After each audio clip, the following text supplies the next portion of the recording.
Canto XXIV del infierno de Dante. En la época del año nuevo en que baña el sol su cabellera en el acuario y en que las noches se dirigen hacia el equinoccio, cuando la helada imita en la tierra el color de su blanca hermana, pero durando sólo corto tiempo esta semejanza, el campesino que carece de forraje se levanta, mira, y al ver blanco todo el campo se golpea el muslo, vuelve a su casa y se levanta continuamente como el desgraciado que no sabe qué hacer. Después ríe y recobra la esperanza viendo que la tierra ha cambiado de aspecto en pocas horas, coge su cayado y sale a apacentar sus ovejas. Así mi maestro me llenó de espanto cuando vi tan turbado su rostro, y así también aplicó pronto remedio a mi mal, porque al llegar al derruido puente se volvió hacia mí con aquel dulce aspecto que tenía cuando le vi al pie del monte. Abrió sus brazos, después de haber pensado la determinación que había de tomar, contemplando antes con cuidado las ruinas, me cogió y como aquel que trabaja, pensando siempre en la labor que emprenderá enseguida, del mismo modo, elevándome sobre la cima de una roca, mi maestro contemplaba otra, diciendo: agárrate bien a esa, pero antes prueba si tal cual es podrá sostenerte. Aquel no era un camino a propósito para los que llevaran largas vestiduras, pues apenas podíamos, Virgilio tan ágil y yo sostenido por él, trepar de piedra en piedra. Y a no ser porque en aquel recinto era más corto el camino que en otro alguno, no sé lo que a él le hubiera sucedido, pero a mí me hubiera vencido el cansancio. Mas como Malevolge va siempre en declive hasta la boca del profundísimo pozo, cada fosa que se recorre presenta un margen que se eleva y otro que desciende. Llegamos por fin al extremo en que se rompe la última piedra. Tenía yo tan poco aliento en los pulmones cuando llegué arriba que no podía más, así es que me senté en cuanto nos detuvimos. Ahora es preciso que sacudas tu pereza, me dijo el maestro, que no se alcanza la fama reclinado en blanda pluma ni abrigado de mantas. Aquel que deja transcurrir su vida sin gloria deja en pos de sí el mismo vestigio que el humo en el aire o la espuma en el agua. Ea pues, levántate, domina la fatiga con el alma que vence en todos los combates, si es que no se envilece al mismo tiempo que su cuerpo. Tenemos que subir todavía una escala mucho más larga, pues no basta haber atravesado por entre los espíritus infernales. Si me entiendes, deben reanimarte mis palabras. Levantéme entonces, demostrando más resolución de la que verdaderamente sentía en mi interior, y dije: vamos, ya me siento fuerte y atrevido. Echamos a andar por el escollo que era áspero, estrecho y escabroso, y más pendiente que el anterior.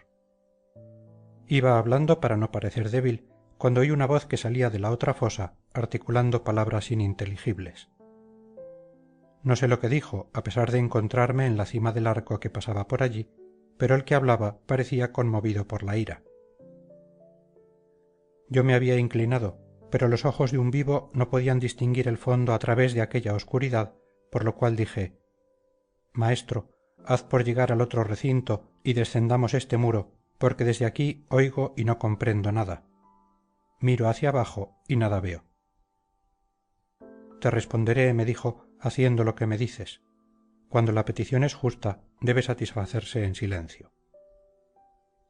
Bajamos por el puente desde la extremidad donde se une con la octava orilla, y entonces descubrí la fosa y vi una espantosa masa de serpientes, de tan diferentes especies que su recuerdo me hiela aún la sangre.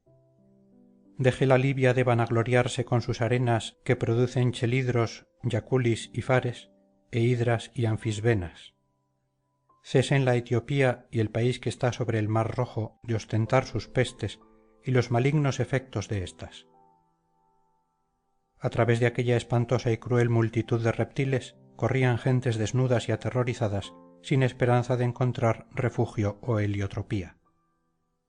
Tenían atadas las manos por detrás con sierpes, las cuales, formando nudos por delante, les oprimían los riñones con las cabezas y las colas.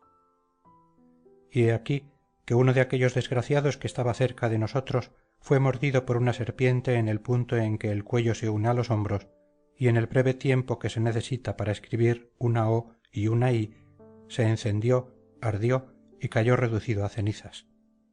Pero apenas quedó consumido en el suelo, se reunieron aquellas y volvieron a formar de improviso el mismo cuerpo de antes. Así suponen los grandes sabios que muere el fénix y renace cuando está cercano a su quinto siglo.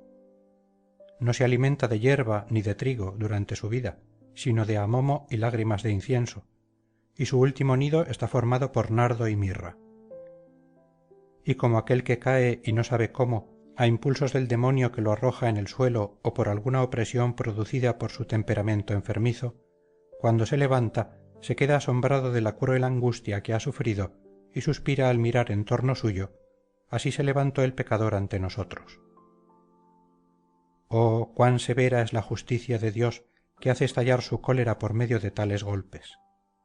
Mi guía le preguntó después quién era, y él le contestó: yo caí hace poco tiempo desde Toscana en este horrible abismo.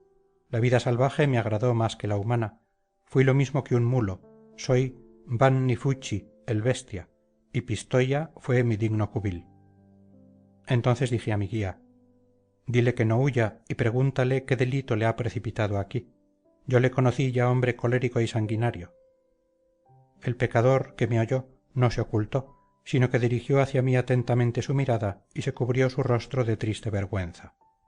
Después dijo: siento más que me hayas encontrado en la miseria en que me ves de lo que sentí al verme privado de la vida, pero no puedo negarme a satisfacer tus preguntas. Estoy sumido aquí porque robé en la sacristía los hermosos ornamentos y he acusado a otro de haber cometido este crimen. Pero para que no te deleites contemplando mi miseria, si llegas a salir de estos sitios sombríos, abre tus oídos a mi anuncio y escucha. Pistoia queda despoblada de negros. Después, Florencia renueva sus habitantes y su forma de gobierno. Marte hará salir del valle de Magra un vapor que, envuelto en sombras nieblas y en tempestad impetuosa y terrible, se desencadenará sobre el campo piceno, y allí, desgarrándose de repente la nube, aniquilará a todos los blancos. Te he dicho esto para que te cause dolor. Fin del canto 24 del infierno. Canto 25 del infierno de Dante. El ladrón, al terminar estas palabras, alzó ambas manos haciendo un gesto indigno, exclamando: toma, Dios, esto es para ti. Desde entonces fui amigo de las serpientes, porque una de ellas se le enroscó en el cuello como diciendo: no quiero que hables más, y otra se agarró a sus brazos, sujetándolos de tal modo que no le era posible al condenado hacer ningún movimiento. Ah, Pistoia, Pistoia, ¿por qué no te determinas a reducirte tú misma a cenizas hasta que ya no existas, pues que tus hijos persisten en el mal? En todos los círculos del oscuro infierno no he visto espíritu tan soberbio ante Dios, a no ser aquel que cayó desde los muros de Tebas. El ladrón huyó sin decir una palabra más. Entonces vi un centauro lleno de cólera que venía gritando: ¿dónde está? ¿Dónde está el soberbio? No creo que contengan las marismas tanto reptil como llevaba el centauro sobre su grupa hasta el sitio en que empezaba la forma humana. Sobre sus espaldas, detrás de la nuca, estaba colocado un dragón con las alas abiertas, el cual abrasaba cuanto salía a su encuentro. Mi maestro dijo: ese monstruo es Caco, que al pie de las rocas del monte Aventino formó más de una vez un lago de sangre. No va por el mismo camino que sus hermanos, porque robó fraudulentamente el gran rebaño que pacía en las inmediaciones del sitio que había escogido por vivienda. Pero sus inicuos hechos acabaron por fin bajo la clava de Hércules, que si le dio 100 golpes con ella, aquél no llegó a sentir el 10º. Mientras que Virgilio hablaba así, Caco desapareció.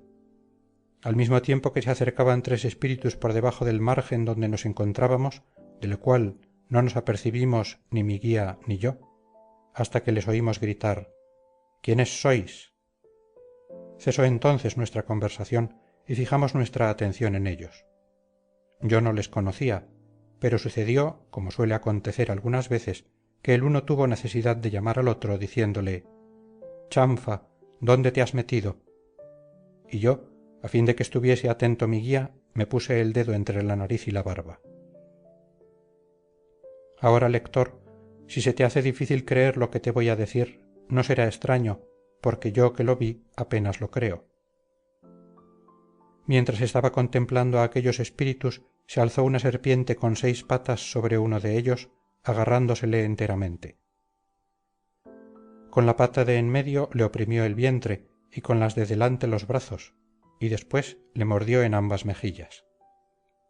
Extendiendo enseguida las patas de detrás sobre los muslos, le pasó la cola por entre los dos y se la mantuvo apretada sobre los riñones. Nunca se agarró tan fuertemente la hiedra al árbol como se enroscó la horrible fiera por los demás miembros del culpable. Después una y otro se confundieron, como si fueran de blanda cera, y mezclaron tan bien sus colores que ninguno de ambos parecían lo que eran. Así el ardor del fuego produce en el papel que se quema un color oscuro que, aunque no es negro, ofusca su anterior blancura. Los otros 2 condenados lo miraban, exclamando cada cual: «Oh, Añel, cómo cambias, no eres ya 1 ni 2». Las 2 cabezas se habían convertido en una y parecían 2 figuras mezcladas en la única parte donde ambas estaban confundidas. De los 4 brazos sólo se veían 2. Los muslos y las piernas, el vientre y el tronco se convirtieron en miembros nunca vistos. Quedó borrado todo su primitivo aspecto. Aquella imagen perversa parecía duplicada y no era un solo ser, y tal cual parecía, se alejaba a pasos lentos. Como el lagarto que bajo el ardor de los días caniculares, cambiando de maleza, parece un rayo al atravesar el camino, tal parecía dirigiéndose hacia el vientre de los otros 2 espíritus una pequeña serpiente inflamada, lívida y negra como grano de pimienta. Picó a uno de ellos en aquella parte del cuerpo por donde nos alimentamos antes de nacer, y después cayó a sus pies quedando tendida. El herido la miró sin decir nada, inmóvil, de pie y bostezando, como si le hubiera sorprendido el sueño de la fiebre. Él y la serpiente se miraban y el uno por la herida y la otra por la boca lanzaban un denso humo que llegaba a confundirse. Calle Lucano al referir las miserias de Sabello y de Nasidio, y escucha atentamente lo que describo aquí. Calle Ovidio al ocuparse de Cadmo y Aretusa, que sí, en su poema, convirtió a aquel en serpiente y a ésta en fuente, no le envidio. Ovidio no transformó jamás 2 naturalezas frente a frente, de tal modo que sus formas cambiaran también de materia. El hombre y la serpiente se correspondieron de tal suerte que cuando ésta abrió su cola en forma de horquilla, el herido apretó sus 2 pies. Las piernas y los muslos de éste se estrecharon tanto que en poco tiempo no quedaron vestigios de su natural separación. La cola hendida de la serpiente tomaba la figura que desaparecía en el hombre y su piel se hacía blanda al paso que dura la de aquél. Vi entrar los brazos del condenado en los sobacos y las 2 patas de la fiera, que eran cortas, se alargaban tanto cuanto aquéllos se encogían. Las patas de detrás de aquella, retorciéndose, formaban el miembro que el hombre oculta, y el del miserable dividióse en 2 patas. Mientras que el humo daba el color de la serpiente al hombre y viceversa, y hacía salir en aquella el pelo que quitaba a éste, el uno, es decir, la fiera transformada en hombre, se levantó y cayó el otro, pero sin dejar de lanzarse miradas feroces, ante las cuales cada uno de ellos cambiaba de rostro. El que estaba de pie lo encogió hacia las sienes, y de la carne excedente se le formaron las orejas en sus lisos carrillos. La parte del hocico de la serpiente que no se replegó en la cabeza quedó fuera formando la nariz del rostro humano y abultó al propio tiempo convenientemente los labios. El que estaba en el suelo extendió su boca hacia adelante e hizo entrar sus orejas en la cabeza como el caracol hace con sus cuernos, y la lengua, que estaba antes unida y dispuesta a hablar, se hendió al paso que se unía a la lengua hendida del reptil, dejando de lanzar humo. El alma que se había convertido en serpiente huyó silbando por la fosa y el otro, hablando detrás de ella, le escupía. Volvióle después sus nuevas espaldas y dijo al condenado: «Quiero que Buoso se arrastre por este camino como yo lo he hecho». De tal suerte vi yo en la 7ª fosa cambiarse y metamorfosearse 2 naturalezas, y sírvame de excusa la novedad del caso si mi lenguaje no es florido. Aunque mis ojos estuviesen turbados y mi espíritu extraviado, no pudieron huir las otras 2 sombras tan ocultamente que no reconociese a Puccio Sciancato, el único de los 3 espíritus de los llegados anteriormente que no cambiara de forma. El otro era aquel que tú lloras, oh gaville. Fin del canto XXV del infierno. Canto XXVI del infierno de Dante. Alégrate, Florencia, eres tan grande que tu nombre vuela famoso por mar y tierra, y hasta en el infierno circula.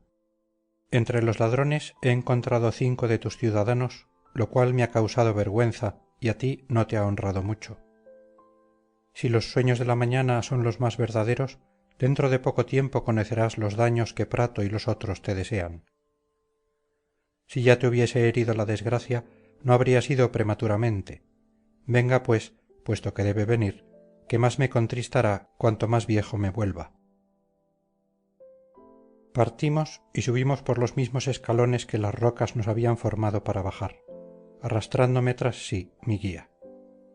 Y prosiguiendo la ruta solitaria a través de los picos y rocas del escollo, sólo podía levantar el pie con el auxilio de la mano.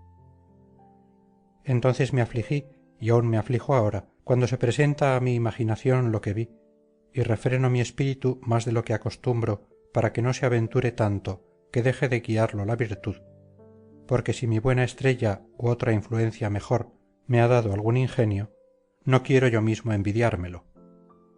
Así como en la estación en que aquel que ilumina al mundo nos oculta menos su faz, el campesino que reposa en la colina a la hora en que el mosquito reemplaza a la mosca, ve por el valle las luciérnagas que corren por el sitio donde vendimia y ara, así también vi resplandecer infinitas llamas en la octava fosa en cuanto estuve en el punto desde donde se distinguía su fondo.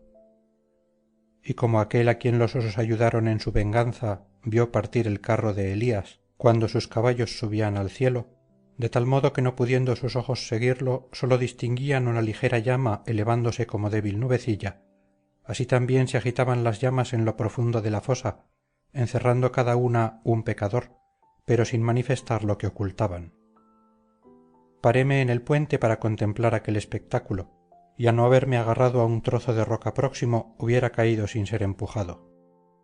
Mi guía, que me vio tan atento, me dijo: «Dentro del fuego están los espíritus, cada cual está revestido de la llama que le abrasa». «Oh maestro», respondí, «tu palabra ha hecho que me cerciore más de lo que veo, pero ya lo había pensado así y quería decírtelo.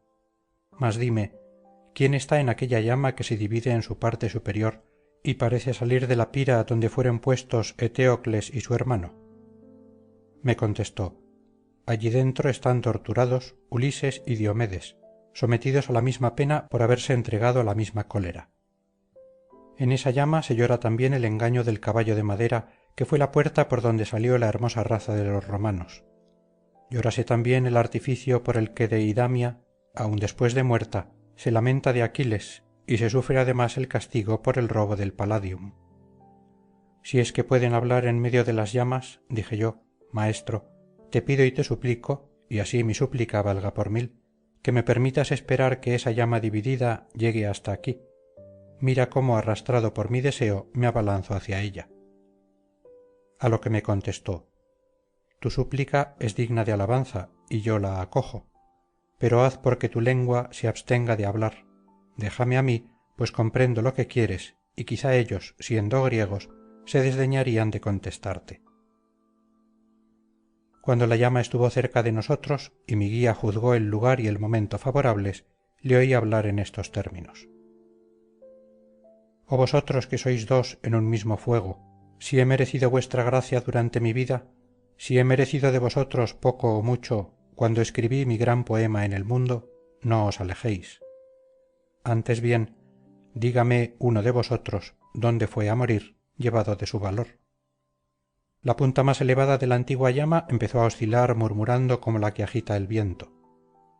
Después, dirigiendo a uno y otro lado su cima, empezó a lanzar algunos sonidos como si fuera una lengua que hablara, y dijo: «Cuando me separé de Circe, que me tuvo oculto más de un año en Gaeta, antes de que Eneas la diera este nombre, ni las dulzuras paternales, ni la piedad debida a un padre anciano, ni el amor mutuo que debía hacer dichosa a Penélope, pudieron vencer el ardiente deseo que yo experimentaba de conocer el mundo, los vicios y las virtudes de los humanos, sino que me lancé por el abierto mar solo con un navío, y los pocos compañeros que no me abandonaron nunca.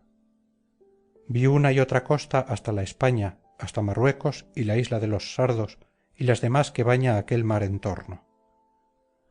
Mis compañeros y yo nos habíamos vuelto viejos y pesados cuando llegamos a la estrecha garganta donde plantó Hércules las dos columnas para que ningún hombre pase más adelante. Dejé a Sevilla a mi derecha como había dejado ya a Ceuta a mi izquierda. «Oh hermanos», dije, «que habéis llegado al occidente a través de 100.000 peligros. Para lo poco que os resta de vida no os neguéis a visitar más allá del sol ese mundo sin habitantes. Pensad en vuestro origen. Vosotros no habéis nacido para vivir como brutos, sino para alcanzar la virtud y la ciencia». Con esta corta arenga infundí en mis compañeros tal deseo de continuar el viaje que apenas los hubiera podido retener después. Y volviendo nuestra popa hacia poniente, de nuestros remos hicimos alas para seguir tan desatentado viaje, avanzando siempre hacia la izquierda.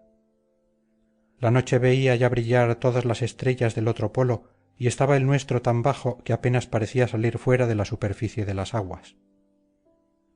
5 veces se había encendido y otras tantas apagado la luz de la luna desde que habíamos entrado en aquel gran mar, cuando apareció una montaña oscurecida por la distancia, la que me pareció la más alta de cuantas hasta entonces había visto. Nos causó alegría, pero nuestro gozo se trocó bien pronto en llanto, pues que de aquella tierra se levantó un torbellino que chocó contra la proa de nuestro buque. 3 veces lo hizo girar, secundado por las encrespadas ondas, y a la cuarta levantó la popa y sumergió la proa como plugo al otro hasta que el mar volvió a unirse sobre nosotros. Fin del canto 26 del infierno. Canto 27 del infierno de Dante.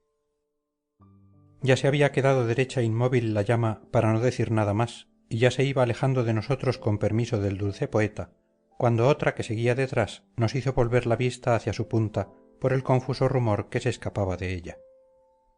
Como el toro de Sicilia, que lanzando por primer mugido el llanto del que lo había trabajado con su lima, lo que fue muy justo, mugía con las voces de los torturados en él, de tal suerte que a pesar de estar construido de metal, parecía realmente traspasado de dolor. Así también, las palabras del espíritu contenido en la llama, no encontrando ninguna abertura por donde salir, se convertían en el murmullo que hace aquella al ser agitada por el viento. Pero cuando consiguieron llegar a la punta de la llama, comunicándole aquel movimiento que la lengua le había dado al pasar, oímos estas palabras: «Oh tú, a quien me dirijo y que hace poco hablabas en lombardo diciendo: vete ya, no te detengo más, aun cuando yo haya llegado un poco tarde, no te pese permanecer hablando un rato conmigo, pues a mí no me pesa, y sin embargo estoy ardiendo.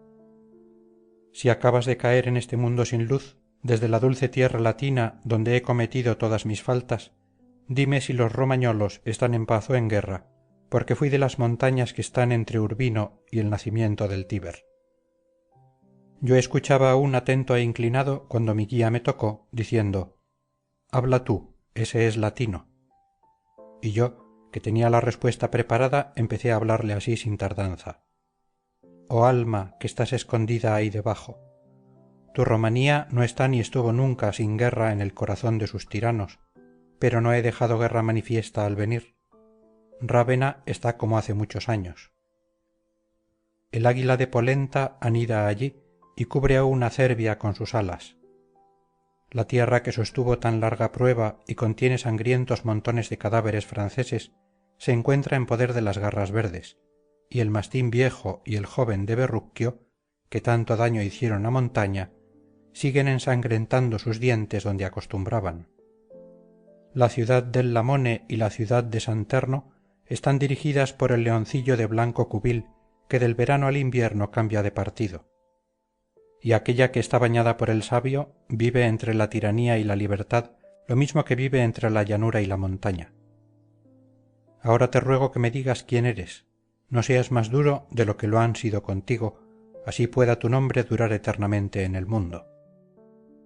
Cuando el fuego hubo producido su acostumbrado rumor, movió de una a otra parte su aguda punta y después habló así: Si yo creyera que dirijo mi respuesta a una persona que debe volver al mundo, esta llama dejaría de agitarse, pero como ninguno pudo salir jamás de esta profundidad, si es cierto lo que he oído, te responderé sin temer la infamia.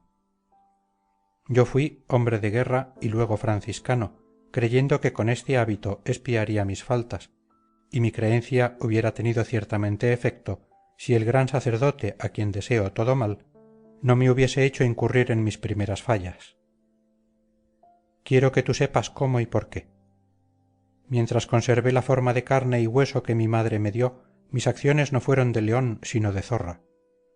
Yo conocí toda clase de astucias, todas las asechanzas y las practiqué tan bien que su fama resonó hasta el confín del mundo. Pero cuando me vi llegado a la edad en que cada cual debería bajar las velas y recoger las cuerdas, lo que antes me agradaba me disgustó entonces. Me arrepentí y confesé mis faltas, y entonces, ay, infeliz de mí, podía haberme salvado. El príncipe de los nuevos fariseos estaba en guerra cerca de Letrán, y no con los sarracenos ni con los judíos, porque cada uno de sus enemigos era cristiano, y ninguno de ellos había ido a conquistar a Acre ni a comerciar en la tierra del sultán. No tuvo en cuenta su suprema dignidad ni las sagradas órdenes de que estaba revestido. Tampoco vio en mí aquel cordón que solía enflaquecer a los que lo llevaban, sino que así como Constantino llamó a Silvestre en los montes de Soracte para que le curara la lepra, así también me llamó aquél para que le curara su orgullosa fiebre. Pidióme consejo y yo me callé, porque sus palabras me parecieron las de un hombre ebrio. Después añadió: no abrigue tu corazón sospecha alguna, te absuelvo de antemano, pero me has de decir cómo podré arrojar por tierra los muros de Penestre. Yo puedo abrir y cerrar el cielo, como sabes, porque son dos las llaves a que no tuvo mucho apego mi predecesor. Estos graves argumentos me impresionaron y pensando que sería peor callar que hablar, dije: Padre, puesto que tú me lavas del pecado en que voy a incurrir, para triunfar en tu alto solio debes prometer mucho y cumplir poco lo que prometas. Cuando ocurrió mi muerte fue Francisco a buscarme, pero uno de los negros querubines le dijo: no puedes llevártelo, no me prives de lo que es mío. Debe bajar a lo profundo entre mis condenados por haber aconsejado el fraude y desde entonces lo tengo cogido por los cabellos. No es posible absolver al que no se arrepiente, como tampoco es posible arrepentirse y querer el pecado al mismo tiempo, pues la contradicción no lo permite. Ay de mí, desgraciado, cuánto me aterré cuando me agarró diciendo: quizá no te podrías figurar que yo fuera tan lógico. Me condujo hasta Minos, el cual se ciñó 8 veces la cola en derredor de su duro cuerpo, y mordiéndosela con gran rabia dijo: ese debe estar entre los culpables que esconde el fuego. He aquí por qué estoy sepultado donde me ves y por qué gimo al llevar este vestido. Cuando hubo acabado de hablar, se alejó la plañidera llama, torciendo y agitando su aguda punta. Mi guía y yo seguimos adelante a través del escollo hasta llegar al otro arco que cubre el foso, donde se castiga a los que cargaron su conciencia introduciendo la discordia. Fin del canto 27 del infierno. Canto 28 del infierno de Dante. ¿Quién podría jamás, ni aun con palabras sin medida, por más que lo intentase varias veces, describir toda la sangre y las heridas que vi entonces? No existe ciertamente lengua alguna entre nosotros que pueda sin quitarle mucha energía expresar lo que apenas cabe en la imaginación. Si pudiera reunirse toda la gente que derramó su sangre en la afortunada tierra de la Pulla, cuando combatieron los romanos durante aquella prolongada guerra en que se recogió tan gran botín de anillos, como refiere Tito Livio y no se equivoca, con la que experimentó tan rudos golpes por contrastar a Roberto Guiscardo, y con aquella cuyos huesos se recogen aún tanto en Ceperano, donde cada habitante fue un traidor, como en Tallacozzo, donde el viejo Alard venció sin armas, y fuera posible que todos los combatientes mencionados enseñaran sus miembros rotos y traspasados, ni aun así se igualaría el aspecto horrible de la novena fosa. Nadie verá nunca una cuba tan agujereada como vi yo un espíritu hendido desde la barba hasta la parte inferior del vientre. sus intestinos le colgaban por las piernas, se veía el corazón en movimiento y el triste saco donde se convierte en excremento todo cuanto se come. Mientras le estaba contemplando atentamente, me miró y con las manos se abrió el pecho diciendo: «Mira cómo me desgarro, mira cuán estropeado está Mahoma. Alí va delante de mí llorando, con la cabeza abierta desde el cráneo hasta la barba, y todos los que aquí ves vivieron, mas por haber diseminado el escándalo y el cisma en la tierra, están hendidos de este modo. En pos de nosotros viene un diablo que nos hiere cruelmente, dando tajos con su afilada espada a cuantos alcanza entre esta multitud de pecadores, así que hemos dado una vuelta por esta lamentable fosa, porque nuestras heridas se cierran al volvernos a encontrar con aquel demonio. Pero tú, que estás olfateando desde lo alto del escollo, quizá para demorar tu marcha hacia el suplicio que te han merecido tus propias acusaciones, ¿quién eres?» «Ni la muerte le ha alcanzado, ni le traen aquí sus culpas para que sea atormentado», contestó mi maestro, «sino que ha venido para conocer todos los suplicios. Yo, que estoy muerto, debo guiarle por cada uno de los círculos del profundo infierno, y esto es tan cierto como que te estoy hablando». Al oír estas palabras, más de 100 condenados se detuvieron en la fosa para contemplarme, haciéndoles olvidar la sorpresa su martirio. Tú, que tal vez dentro de poco volverás a ver el sol, di a fray Dolcin que si no quiere reunirse conmigo aquí en breve, debe proveerse de víveres y no dejarse rodear por la nieve, pues sin el hambre y la nieve difícil le será al Nóvares vencerle.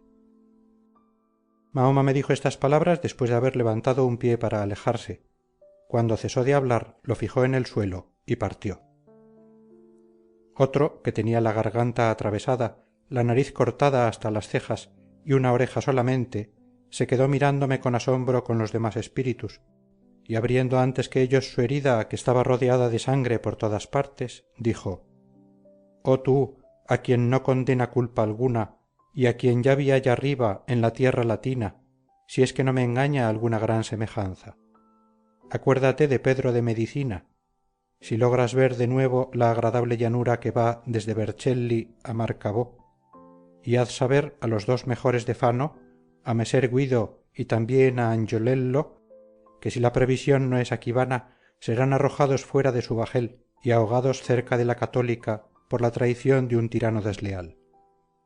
Desde la isla de Chipre a la de Mallorca no habrá visto jamás Neptuno tan gran crimen, llevado a cabo por piratas ni por corsarios griegos. Aquel traidor que ve solamente con un ojo y que gobierna el país que no quisiera haber visto uno que está aquí conmigo, les invitará a que acudan a celebrar con él una conferencia, y después se arreglará de modo que ni sus votos ni sus ruegos no puedan obrar contra el viento de Focara. Yo le dije: «Indícame quién es ese para quien el aspecto de aquel país fue tan doloroso, si quieres que lleve noticias tuyas allá arriba». Entonces puso una mano sobre la mandíbula de uno de sus compañeros y le abrió la boca exclamando: «Hele aquí, pero no habla». Era aquel que desterrado de Roma ahogó la duda en el corazón de César, afirmando que el que está preparado se perjudica al aplazar la realización de una empresa. Oh, cuán aterrado me parecía con su lengua cortada en la garganta aquel curión que tan audaz fue para hablar. Otro, que tenía las manos cortadas, levantando sus muñones al aire sombrío, de tal modo que se inundaba la cara de sangre, gritó: «Acuérdate también de Mosca, que dijo: desventurado, una cosa hecha tiene fin», palabras que fueron el origen de las discordias civiles de los toscanos. «Y la muerte de tu raza», exclamé yo. Entonces él, acumulando dolor sobre dolor, se alejó como una persona triste y demente. Continué examinando la banda infernal y vi cosas que no me atrevería a referir sin otra prueba, si no estuviera alentado por mi conciencia, esa buena compañera, que confiada en su propia inocencia fortifica tanto el corazón del hombre. Vi en efecto, y aún me parece que lo estoy viendo, un cuerpo sin cabeza andando tan bien como los que formaban aquella triste banda. Tenía en una mano su cabeza cortada, suspendida por los cabellos a guisa de linterna, la cual nos miraba exclamando: «¡Ay de mí!». De los ojos de su cabeza se servía como de una lámpara para guiar sus pasos, y eran 2 en 1 y en 2. ¿Cómo puede ser esto? Solo lo sabe aquel que nos gobierna. Cuando llegó al pie del puente, levantó en alto su brazo con la cabeza para acercarnos más sus palabras, que fueron estas: ya ves mi tormento cruel, tú que aunque estás vivo vas contemplando los muertos. Ve si puede haber alguno tan grande como el que sufro. Y para que puedas dar noticias mías, sabe que yo soy Bertrán de Born, aquel que dio tan malos consejos al rey Juan. Yo, el que armé al padre y al hijo uno contra otro. ¿No hizo otro tanto Aquitofel con sus perversas instigaciones a David y Absalón? Por haber separado a personas tan unidas, llevo, ay de mí, mi cabeza separada de su principio, que queda encerrado en este tronco. Así se observa conmigo la pena del talión. Fin del canto 28 del infierno. Canto 29 del infierno de Dante. Tanto condenado y tan diversas heridas habían turbado de tal modo mis ojos que hubiera deseado detenerme para llorar. Pero Virgilio me dijo: ¿qué miras ahora? ¿Por qué tu vista se obstina en contemplar allí abajo esas sombras tristes y mutiladas? Tú no has hecho eso en las otras fosas. Si crees poder contar esas almas, piensa que la fosa tiene 22 millas de circunferencia. La luna está ya debajo de nosotros. El tiempo que se nos ha concedido es muy corto y aún nos queda por ver más de lo que has visto. Si hubieses considerado atentamente, le respondí, la causa que me obliga a mirar, quizá hubieras permitido que me detuviera aquí un poco. Mi guía se alejaba ya, mientras yo iba tras él contestándole y añadiendo: dentro de aquella cueva donde tenía los ojos tan fijos, creo que había un espíritu de mi raza llorando el delito que se castiga ahí con tan graves penas. Entonces me contestó el maestro: no se contriste en adelante tu pensamiento con la suerte de ese espíritu. Piensa en otra cosa y quédese él donde está. Le he visto al pie del puente señalarte y amenazarte vivamente con el dedo, y le he oído nombrar Yeri del Bello, pero tú estabas tan ocupado con el que gobernó a Hautefort que, como no miraste hacia donde él estaba, se marchó. Oh mi guía, su violenta muerte, que no ha sido aún vengada, dije yo, por ninguno de nosotros, cómplices de la vergüenza, lo ha hecho tan desdeñoso. He aquí por qué, según presumo, se ha marchado sin hablarme, y esta acción es causa de que sienta más piedad por él. Así continuamos hablando hasta el primer punto del peñasco desde donde se distinguiría la otra fosa hasta el fondo si hubiera en ella más claridad. Cuando hubimos llegado sobre el último recinto de Malevolge, de manera que los transfigurados que contenía pudieran aparecer a nuestra vista, hirieron mis oídos diversos lamentos que cual agudas flechas me traspasaron el corazón, por lo cual tuve que cubrirme las orejas con ambas manos. Si en el mes que separa a julio de septiembre los hospitales de Valdiquiana y de Maremma y los enfermos de Cerdeña estuvieran reunidos en una sola fosa, esta acumulación formaría un espectáculo tan doloroso como el que vi allí, y se exhalaba la misma pestilencia que la que despiden los miembros gangrenados. Descendimos hacia la izquierda por la última orilla del largo peñasco, y entonces pude distinguir mejor la profundidad de aquel abismo donde la infalible justicia, ministro del Altísimo, castiga a los falsarios que apunta en su registro. No creo que cause mayor tristeza ver enfermo el pueblo entero de Egina, donde se inficionó tanto el aire que perecieron todos los animales, hasta el miserable gusano, habiendo salido después los habitantes de aquella isla de la raza de las hormigas, según aseguran los poetas, como causaba ver a los espíritus languidecer en tristes montones por aquel oscuro valle. Uno yacía tendido sobre el vientre, otro sobre las espaldas del que tenía al lado, otro se arrastraba a 4 pies por el triste camino. Íbamos caminando paso a paso, sin decir una palabra, mirando y escuchando a los enfermos que no podían sostener sus cuerpos. Vi 2 de ellos sentados y apoyados el uno contra el otro, como se apoyan las cazuelas para cocerlas, y llenos de pústulas desde la cabeza hasta los pies. Nunca he visto a criado alguno a quien espera su amo o que vela a pesar suyo, tan diligente en remover la almohaza, como lo era cada uno de aquellos condenados para rascarse con frecuencia y calmar así la terrible rabia de su comezón que no tenía otro remedio. se arrancaban con las uñas las pústulas como el cuchillo arranca las escamas del escaro o de otro pescado que las tenga más largas. «Oh tú que con los dedos te despedazas», dijo mi guía a uno de ellos, «y que te sirves de ellos como si fueran tenazas. Dime si hay algún latino entre los que están aquí, y ojalá puedan tus uñas bastarte eternamente para ese trabajo». «Latinos somos los dos a quienes ves tan deformes», respondió uno de ellos llorando. «Pero ¿quién eres tú que preguntas por nosotros?». El guía repuso: «Soy un espíritu que he descendido con este ser viviente de grado en grado y estoy encargado de enseñarle el infierno». Las dos sombras cesaron entonces de prestarse mutuo apoyo y cada una de ellas se volvió temblando hacia mí lo mismo que otras que lo oyeron, aunque no se dirigía a ellas la contestación.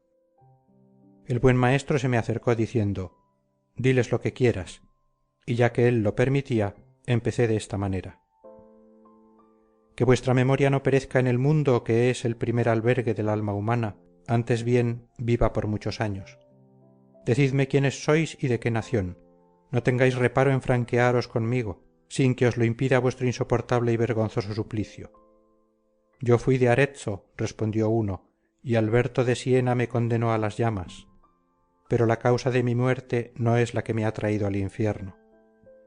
Es cierto que hablándole le dije chanceándome: «Yo sabría elevarme por el aire volando».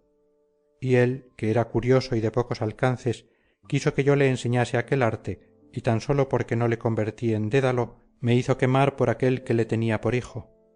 Pero por haber empleado la alquimia en el mundo me condenó Minos, el cual no puede equivocarse, a la última de las 10 fosas.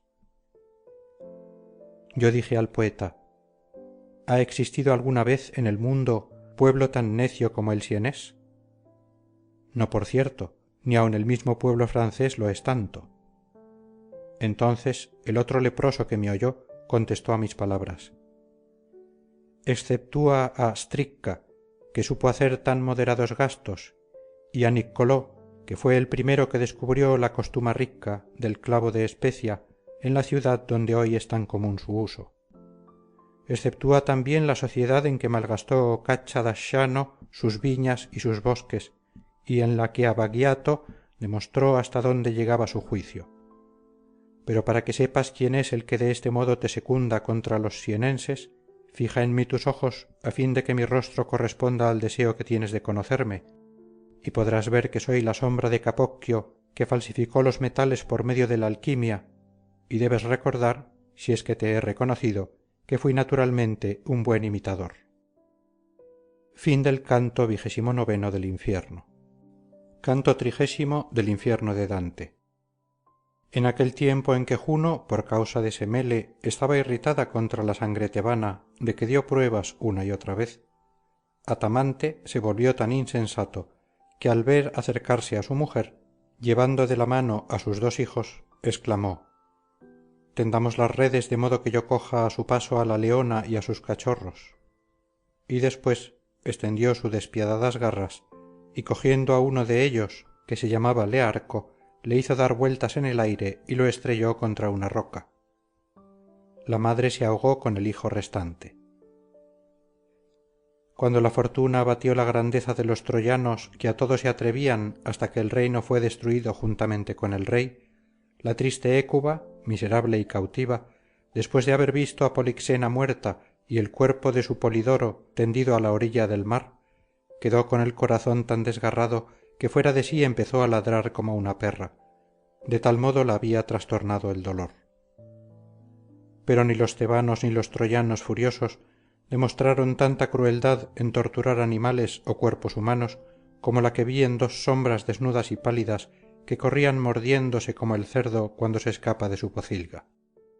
Una de ellas alcanzó a Capocchio y se le afianzó en la nuca, de tal modo que tirando de él le hizo arañar con su vientre el duro suelo. El aretino, que quedó temblando, me dijo: «Ese furioso es Gianni Schicchi, cuya rabia maltrata así los demás». «Oh», le dije yo, «si el otro no viene a hincarte los dientes en el cuerpo, no temas decirme quién es antes de que desaparezca». Me contestó: «Es el alma antigua de la perversa Mirra, que fue amante de su padre contra las leyes del amor honesto. Para cometer tal pecado se disfrazó bajo otra forma, como aquel que va más allá toleró que se le hiciera pasar por buoso donati a fin de ganar la donna de la torma, testando y aprobando después el testamento. Cuando hubieron pasado aquellos dos furiosos, sobre los que había tenido fija mi mirada, la volví para contemplar las sombras de los otros mal nacidos. Vi uno que parecería un laúd si hubiera tenido el cuerpo cortado en el sitio donde el hombre se bifurca.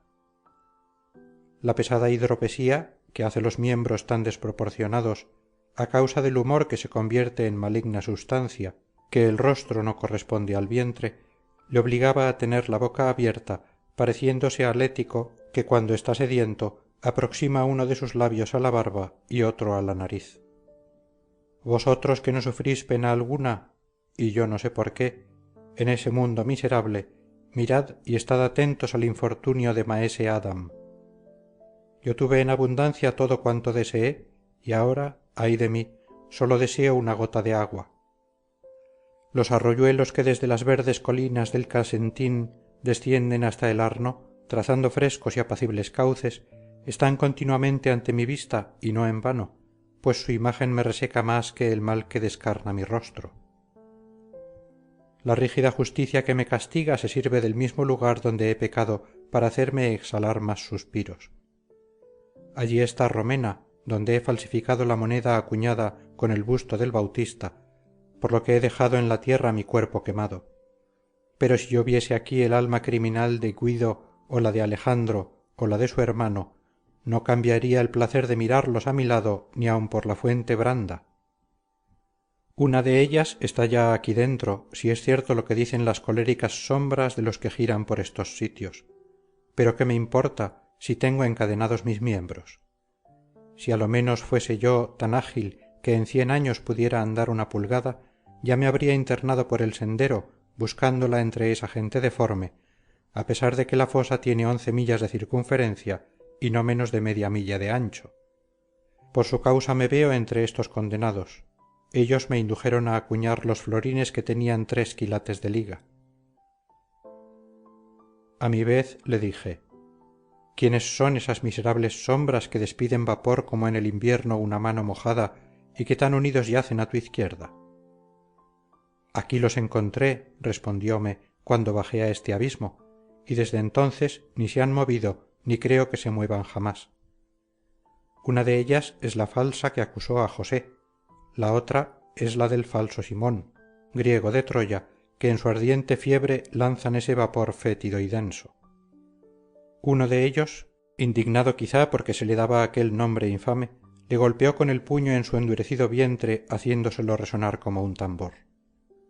Maese Adam le dio a su vez en el rostro con su brazo, que no parecía menos duro, diciéndole: aunque me vea privado de moverme a causa de la pesadez de mis miembros, tengo el brazo suelto para semejante tarea. A lo que aquél replicó: cuando marchabas hacia la hoguera no lo tenías tan suelto, pero lo tenías mucho más cuando acuñabas moneda. El hidrópico repuso: eres verídico en eso, pero no lo fuiste tanto cuando en Troya te incitaron a que dijeses la verdad. Si allí dije una falsedad, en cambio tú falsificaste el cuño, dijo Simón. Y si yo estoy aquí por una falta, tú lo estás por muchas más que cualquier otro demonio. Acuérdate, perjuro, del caballo, replicó aquel que tenía el vientre hinchado, y sírvate de castigo el que el mundo entero haya tenido noticia de tu crimen. Sírvate a ti también de castigo la sed que agrietea tu lengua, contestó el griego, y el agua podrida que eleva tu vientre como una barrera ante tus ojos. Entonces el monedero replicó: tu boca no se abre más que para hablar mal, según costumbre. Si yo tengo sed y si el humor me hincha, tú tienes ese vapor y te duele la cabeza, y para beber en el espejo de Narciso no te harías mucho de rogar. Yo estaba escuchándoles atentamente cuando me dijo mi maestro: sigue contemplándolos aún, que poco me falta para reírme de ti. Cuando le oí hablarme con ira, me volví hacia él con tal vergüenza que aún conservo vivo su recuerdo en mi imaginación, y como quien sueña en su desgracia, que aun soñando desea soñar, y anhela ardientemente que sea sueño lo que ya lo es, así estaba yo, sin poder proferir una palabra, por más que quisiera excusarme, y a pesar de que me excusaba no creía hacerlo así. con menos vergüenza habría bastante para borrar una falta mayor que la tuya, me dijo el maestro. Consuélate y piensa en que estoy siempre a tu lado, si llega a suceder que la casualidad haga que te reúnas con gente entregada a semejantes debates, porque querer oír eso es querer una bajeza. Fin del canto 30 del infierno.